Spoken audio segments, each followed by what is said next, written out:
In Africa, early career researchers are faced with numerous challenges that hinder their ability to contribute to the advancement of scientific discoveries. These challenges range from inadequate funding and limited access to research resources, and the need for more mentorship and professional development opportunities. Statistics show how terribly these numerous challenges have affected the global research output from Africa. Africa constitutes about 16% of the global population, and yet it releases less than 1% of the global research output. Now that is bad. One of the biggest challenges early career scientists in Africa face is being overburdened with administrative work. One of the challenges faced by early career scientists is the burden of administrative duties, that they have little or no time for their research activities. A survey by the African Academy of Sciences shows that the lecturers or the researchers in African universities spend 36% of their time in administrative activities, which leaves them with a very little time for their main research work. Although this is not only an African thing, research shows that it is more prevalent in Africa than in other parts of the world. Another survey by the Wellcome Trust, which is a global health foundation, realized that 40% of the lecturers reported that most of their time were spent on administrative duties.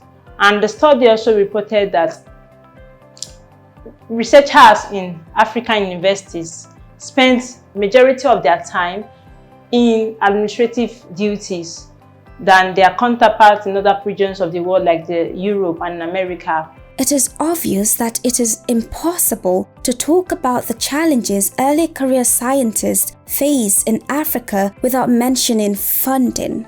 For early career researchers in Africa, another very prominent challenge is funding. Research funding in Africa is very limited when we compare with what is obtained in other parts of the world. And some of those funding that is available in Africa are mainly for senior researchers.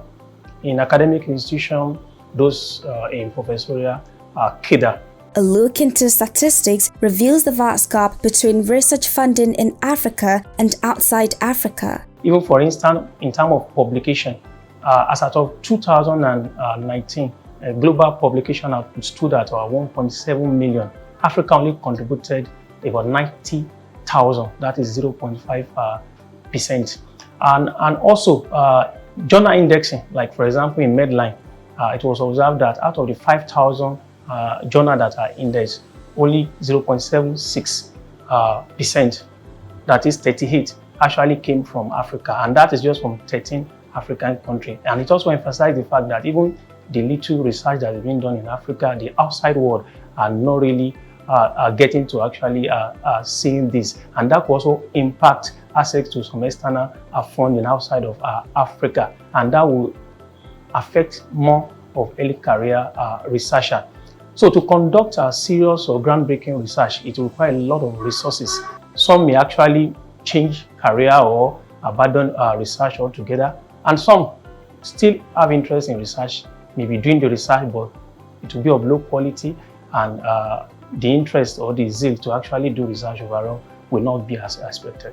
Another major challenge that cannot be overlooked is the unavailability of adequate research facilities in Africa. Another challenge, which is very significant, that is actually limiting young African scientists in progressing, is lack of adequate functional research facilities. Basically, this has been acknowledged as one of the major limiting factors in the poor output of research from Africa, and also the poor technological advancement in the African continent. While all the earlier mentioned challenges seem obvious and expected, one major challenge that seems to be overlooked is the absence of mentorship for early career scientists. Imagine going on a journey without knowing the destination. Imagine an African scientist who wants to pursue his or her dreams and not having a guide. Now, while this might seem as a challenge to you, it is indeed a reality for most young African scientists in Africa. Research mentorship is basically the transmission of values, principles, and scientific knowledge from one generation, you can call that the mentors, to the next generation, the mentees. Why this is simple, it remains a challenge for young African scientists. We face a scarcity of mentors. We lack proper mentor-mentee relationships. There is a lack of training for mentors. And there's a poor cultural environment in most institutions regarding the mentor and mentee relationship. For instance, in 2022, there was a publication in the Nigerian Journal of Clinical Practice that reported that most mentors complain of lack of capacity in mentorship. Seeing the challenges early career researchers face in Africa, what are the consequences of these challenges? So generally, inability to secure required reagents, high cost of equipment, and unavailable consumables for research in Africa has led to many early career researchers focusing on the minors of contemporary issues in our society. And so, major issues like cultural ethnic issues, emerging infectious diseases, tropical diseases, things that are consistent with the present time are left unanswered in African settings. And consequently, it has led to the relocation and the migration of early career researchers from Africa to other continents where skills and advanced applications of their knowledge can be appreciated. Because of these drawbacks in meeting the needs of equipment, the needs of consumables, the needs of reagents, it has discouraged a lot of early career researchers, and not only that, it has deprived them from accessing many opportunities that would have advanced their career. Research funding, for example, in Nigeria, the Tertiary Institution Trust Fund, TET Fund, administer institutional-based research funding of up to maximum of 2 million naira. We know that is very meager to actually do any groundbreaking research. However, the same body also administered a national research fund that gave up to maximum of 50 million naira. However, early career researchers are not eligible to apply, as one of the requirements is for an individual to be a senior lecturer. We know that it's only very, very few early career researchers that qualify to be a senior researcher. So those funds are not really available.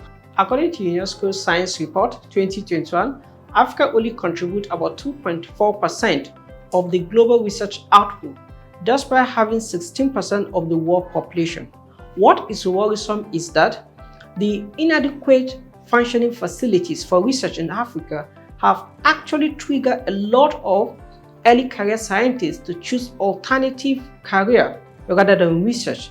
Despite these challenges and their consequences, are there solutions? Is there something governments across African countries can do to help provide a solution to the challenges early career scientists are facing in Africa? Government can do more in trying to incorporate a lot of agencies to come together in order to build and make these research facilities more competent. Every challenge that the early career scientists face can be ameliorated by policies, governing policies that will go forth to protect the early career scientists, and the willingness also to enact and to enforce those policies will go a long way to protect early career scientists. No country survives only on the shoulders of their government. Individuals and NGOs must rise to the occasion and contribute their quota in nation building. This is why Smart Africa has risen to the occasion in trying to provide solutions to the challenges early career scientists are facing in Africa. As an early career scientist, Smart Science Africa equipped me with essential skills needed to succeed as a young researcher. Skills such as molecular biology, bioinformatics, and collaborative research design. I intend to keep the wheel of research going and make substantial contribution to the scientific world. Smart Science Africa have been very helpful in trying to address some of the challenges of early career researcher like myself. I joined the mentorship of Smart Science Africa in 2021 as the first cohort, and currently I'm concluding the second stage. Looking at it, it has been very, very beneficial. I remember when I joined, I know little about research. At the first stage, part of the things that we were taught is developing manuscripts, writing literature review, grants writing. I guess that was one of the formal training I ever had for writing grants, and that has really, really helped and expand my scope. And for the second phase of the training, second stage of the training, that's really address some of the yearnings that I have as regard improving my experience as a researcher, acquiring skills, and not just skill, but latest cutting-edge research skill. And for example, I've always been looking at learning things like sequencing, Sanger sequencing, for example, and some other molecular techniques. So the Smart Science Africa provide for me that platform to really acquire that skill, and I'm actually very grateful for that. And I believe continue on that path, a lot of early career researchers, we actually have that ray of hope that things in Africa is not as it used to be, that there is actually hope to actually build capacity overall and actually own our Africa and solve our own problem. Smart Science Africa, with their team of very motivated leaders, provides mentorship program to early career scientists, leading them on the journey from early career scientists into independent researchers. Now, this is very important because mentorship is useful for nurturing young career scientists and resulting in a higher global output in research in Africa and for Africans. For the past 3 years, Smart Science Africa has been tirelessly working to mentor early career researchers in Africa for free, helping them overcome the challenges they face. Through their efforts, they have provided invaluable guidance and support to these researchers, enabling them to make significant strides in their respective fields. For now, I had hazy ideas on what science for young people should evolve. But currently, with their team of very motivated experts and leaders, I know better what is involved in science. Like I said, I provided the right perspective into scientific writing, the research process. Joining Smart Science Africa from the Cohort 1 training, it's been wonderful. Going through all of the classes, the courses, meeting people from different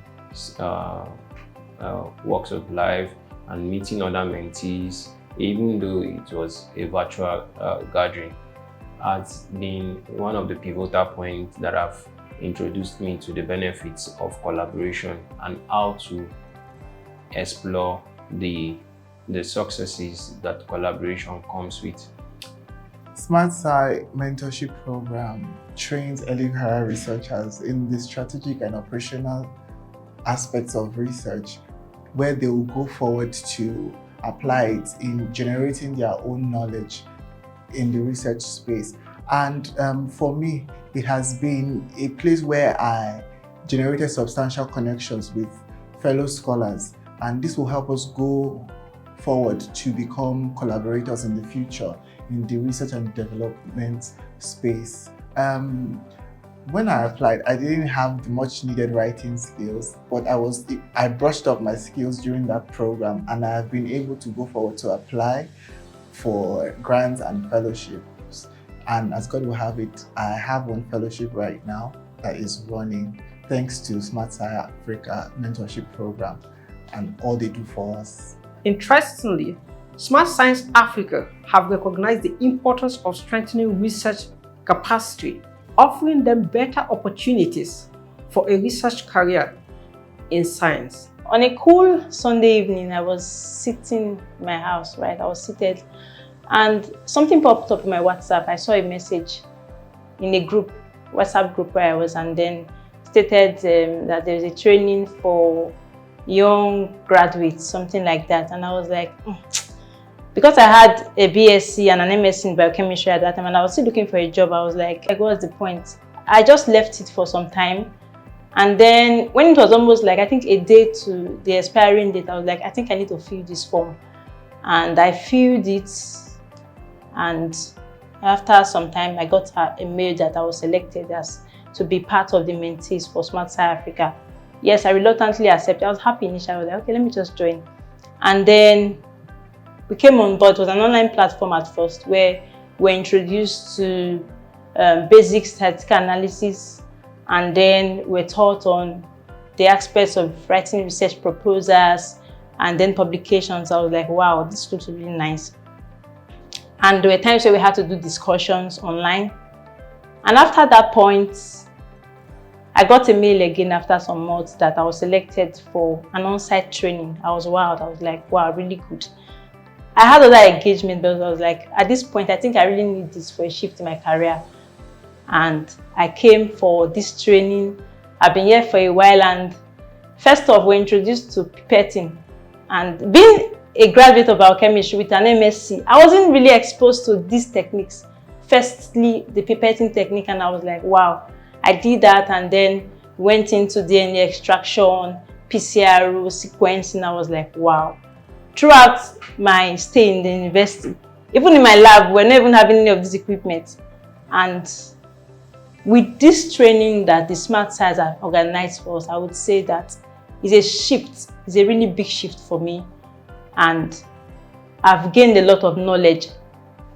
And it's going to be implemented because I've started my PhD already, and I'm like, fine, this is going to really help me. And I see myself becoming a better biochemist, because at some point I was thinking of just shifting grounds, going to another field. But right now, I've made up my mind that I'm going to follow this path because I've been led in a way, yes. And then I know that I'm going to get something better, and the future is going to be bright by the grace of God.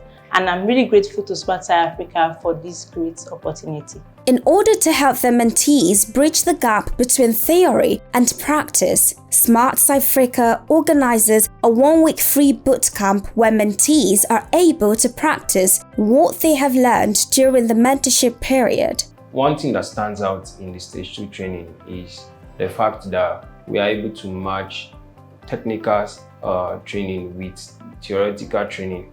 Currently, we are now at Stage 2, where we've been provided with guidance on how to use basic molecular biology tools. For instance, the PCR, the thermocyclers, and how to do basic bench work in molecular biology. This is interesting because you don't find these equipments and techniques in our usual laboratory here in Nigeria. So the opportunity to be provided by the Smart Sci African team is something that I believe will benefit not just me, but provide value which I hope to take back to my institution and impact positively on my peers. If you're an early career scientist in Africa, why not join the Smart Sci Africa community, where you would have the opportunity to meet all of our amazing mentors from across the globe and get all the needed help in your career. Smart Sci Africa is actively developing a strong and proactive African science community aimed at creating tangible contributions to various fields of human activity. Over the past 3 years, Smart Sci Africa has been dedicated to providing mentorship to emerging scientists. This initiative focuses on nurturing the appropriate mindset, attitudes, and knowledge required to address local challenges effectively. Through its inclusive training and mentorship program, Smart Sci Africa has successfully influenced the growth of numerous early career researchers. We are proud of Smart Sci Africa's impact in empowering early career scientists and building a vibrant African science community.